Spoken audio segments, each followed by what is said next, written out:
Okay. I'll probably think of some other times later, but I guess the one that sticks out most in my mind right now is probably the one that is most recent. Okay. Probably this summer, when I was away from the family, it made me realize how lucky I was to have such a wonderful family. And, you know, listening to my roommates talk about their families and stuff like that, I just realized how great mine was and how lucky I was. And also, I wasn't around people, all the same people that were in my same religion, you know, and they weren't all Mormon. And it also made me realize how lucky I am to have the gospel in my life. Right. There's a lot of things I'm trying to think of one later, but the one that, like she said, comes out, seems to jump out at me is probably one that a lot of people feel, but it's the day I got married. And I think part of the reason, I mean, because there's so much, you're so in love and you're so excited you finally found the one, and I knew it was I was marrying the right person, and I was just so grateful that I was worthy to go to the temple, that I lived my life so that I was worthy and able to go into the temple. And I thought, man, I remember when I got my recommended, I was interviewing, and I thought, how horrible it would be is if you'd done one stupid little thing and you weren't, you know, and couldn't make it to the temple for that one day. You live your whole life dreaming and, you know, of going to be married to your one that you find. And I was so grateful that I was worthy and that my husband was worthy and that we could go in, and then realizing just how I finally had the person that I would be with for the rest of my life, and that our kids would be able to be with us forever if we lived right. And, I was just really thankful that I had the gospel and that I was brought up right and had lived worthy for that. I think two of the times I felt the most amount of gratitude is when your little children were born. When you hold a child that is yours for the first time, that overwhelming feeling sweeps over you. Gratitude that you have a little one, gratitude that your spouse is okay, and all the experiences that lead up to that, as well as realizing where they come from, kind of puts mortality in perspective a little bit. You realize they've just come from our Heavenly Father, and makes you grateful for life in general, the gospel, where you know that you know the truth, you're grateful for the truth. I don't know. Mainly the one that first came to my mind, I'm going to mention two. The one that first came to my mind is just how many times I've been in school and I am in a crisis situation like I am most every day, trying to get papers done and things handed in the nick of time, and I often have wondered if I would ever have made it this far into school if I hadn't been living at home and had a mom who would help me out the way that Mom does. And I don't know how other people make it, even if it's just little things like coming home and having a meal ready that I can just take something with me. And someone who is so willing to drive me places when I have 10 minutes to get from here to there and eat dinner on the way, and all of the little things that she does for me that make it possible for me to cope with the schedule that I keep. And that's the main thing that I'm grateful for. I'm thankful for a number of things. That my life has turned out the way it has, that for the experiences that I've had, that I've been able to marry such a wonderful woman. I guess as I think about it, I guess one of the things that stands out in my mind is I'm thankful that everything turned out okay when Ashley was born. There was such concern, and she looked like she was in such bad shape. She's turned out healthy, and you know there's nothing wrong with her, and I'm just thankful that she's my little girl and she's fine. I guess the thing that I am most thankful for is for a Heavenly Father who loves me that understands me, that answers my prayers, and is always there for me. Puts up with the dumb, stupid things, mistakes that I make, and is always there for me regardless of the dumb things that I do. I guess probably the most recent one that sticks out in my mind, I'd have to say, is that I'm grateful for the fact that our family has been so close together and not had any early deaths in the family, because there were some in our seminary class whose mom just recently died, and she was really young, and kind of made me realize how lucky I am that our family we've never had anybody die early and stuff. I think with 10 kids and 10 grandkids, 10 nieces and nephews, we're actually quite lucky. And it kind of just made me, but also just seeing how this girl is so strong, realizing that they're going to be together again, it made me even appreciate the plan of eternal life a lot more. Probably most happy to learn that I was born. I wish I'd known. I'm just kidding. But on Tuesday I could have. Well, I kind of took what I was going to say, but guess I can kind of add on to that. But I'm very happy, like when Jeff had his accident, that we were all so worried and everything, and that we haven't had any deaths or major tragedies or disabilities in our family. And like when Joseph ran into the wall or something and cut his right above his eye, and we were all worried about that. Run into a lift pole, like Joseph has his own insurance. So I remember when Joseph ran into. anyway, I'm just glad that we haven't had any major tragedies, and that we're such a close family. Been like going. But I don't know what to say because my heart is so full of so many things, and there are so many times that I've been so blessed that I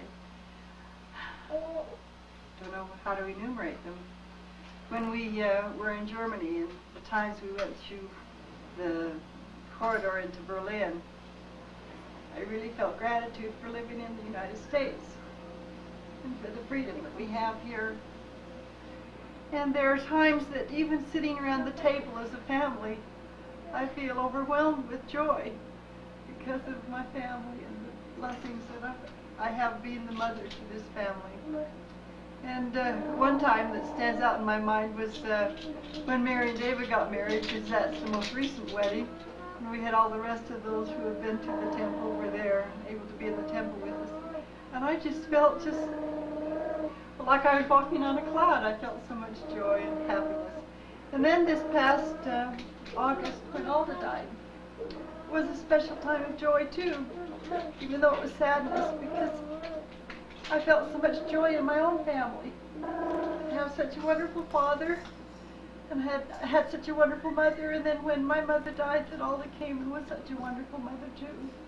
And that we had so much love between my brothers and my sisters, and also with Alda's family. And I just don't know that you can find that very many other places, and I'm just so grateful for that. Many things.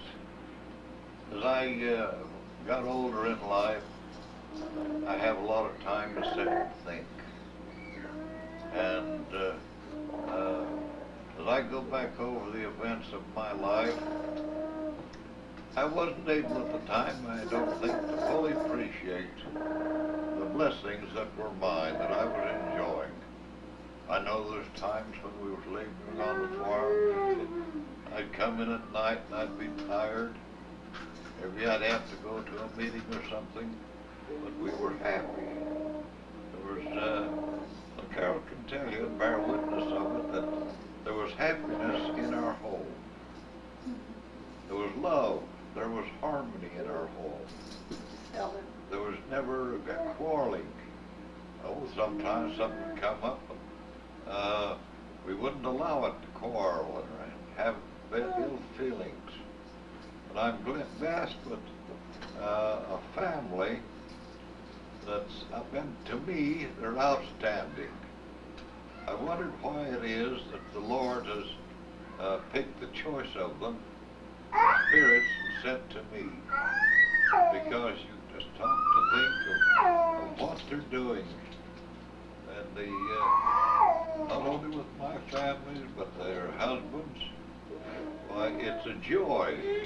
I find happiness right in you to think of it. And now that I can't get around, I'm happy with memories. I remember when I was young and I'd run and jump, and never even thought anything of it. I just took it for granted. Well, I guess every boy did the same thing. But as I've got old and I can't get around, why, I'm thankful that I can get around even with a walker. I'm not bedfast, and I count blessings now that I never even used to think of. But to pick out a Thanksgiving Day and designate that as the outstanding one that I remember, I've had so many of them that I just can't pick out any one of them. Because, well, they were joyous times. Now, I remember when Connie was ready to move to Colorado. They were all packed, ready to leave, and she started to cry. And says, I won't be able to meet with the family anymore on Thanksgiving and Christmas like we have all the way through. I said, do you have beautiful memories of your Thanksgiving and Christmas family gatherings? She says, yes, I have. I said, well, now it's time for you to make memories for your family. And I'm glad to be here today because when you get older, you look back over the years, the joy and the happiness you found together. Where there's love, there's happiness. But where there is no love, why, you don't find happiness. And I'm glad that the happiness that Carol and the rest of them have in the family. We went down to Orem last Sunday, and Judy came in. He had a little boy, and he says, this is Grandpa. And he threw his arms around my neck and gave me a love. So I said, I'm glad to appreciate that love because I know there's love in the family. He's feeling that love, and he wanted to share it with me. So I take it, you'll never take the sorrow out of death until you take love out of the home. And without love in the home, it's not a home. But I have been doubly blessed, triply blessed, by having a family wherein there's love. There's, like, I was thinking the other day, now I've had 3 women. Well, when I was married with Vesta, I didn't ever think that I could ever love another woman. And after she'd passed, I knew that if anything, it ever changed, it was up to me to change it. And I've been thinking about other women. Well, I married Bessie. Well, you know, I didn't stop me from loving Vesta. I love Bessie just as much. And when Alda came into her home after Bessie passed, well, I loved all of them. But you don't divide love, you're just multiplying it. And I multiplied my love with my family, with my grandchildren. I'm interested in them. I thought they first started getting married, I won't have to worry about them anymore. But I find that isn't true. They don't have any troubles or problems that it doesn't hurt me or bring me joy and satisfaction. And I'm glad to and rejoice in the fact that you're all doing as well as you are. I made the statement after I left. I was down last weekend and stayed with Melvin and I, and then went on down to Jane's. The one thing I do appreciate is the fact that all of my family have lovely homes of their own. I'm congratulating you on our home. No, it isn't just a house. I've got a house up there now, but it isn't a home. It takes a heap of living in a house to make it home. And you have to sorrows and sunshine, but it takes effort to make a home. So I'm grateful for my family. I never used to think about that, but then I've had the last few years. I'm grateful for the family, and I thank the Lord for my posterity.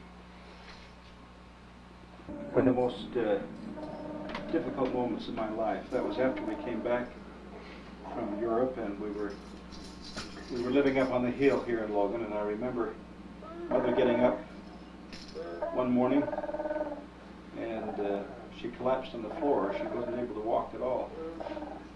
And we took her down to the doctor, and he tried to get a blood sample, and he couldn't get into her veins. They were collapsed. And he said, I don't know what's the matter, but there's something seriously wrong. And she was rushed to the hospital, and I had no idea what was going on. And it was, she had been ill for a couple of days, but not like this. And we found out, of course, that it was a bleeding ulcer, and she'd lost so much blood that she just didn't have any energy, and a transfusion corrected the problem. She was in the hospital for about 2 days, as I recall, but that first night that I was home alone, and I managed to get all the kids to bed, and the house was a shambles. Everybody had left their things all over the place, and I was there all by myself with the kids to worry about, and the work day starting the next day. And I remember laying in bed all by myself, and I've never had such a forlorn feeling come over me. And I remember just spontaneously it came out of me without I just couldn't control it. It just came out, and I said, oh God, don't take her away from me. Let me have her. And I worried so much because I didn't know what the diagnosis was going to be. And I think that when we discovered that it was something that was treatable and that she would be home soon, it was such a wonderful feeling of gratitude. And I think the day that I brought her home, and the fact that she was as strong and as well as she was, that she could step back into the picture and be a mother and a wife, I can't tell you the relief that I felt. And I guess there's one other memory that I have. I remember some years ago, I went to the doctor, and he examined me and said that he saw the need to do a biopsy because of a growth. And he said, I just want to make sure there's no malignancy there.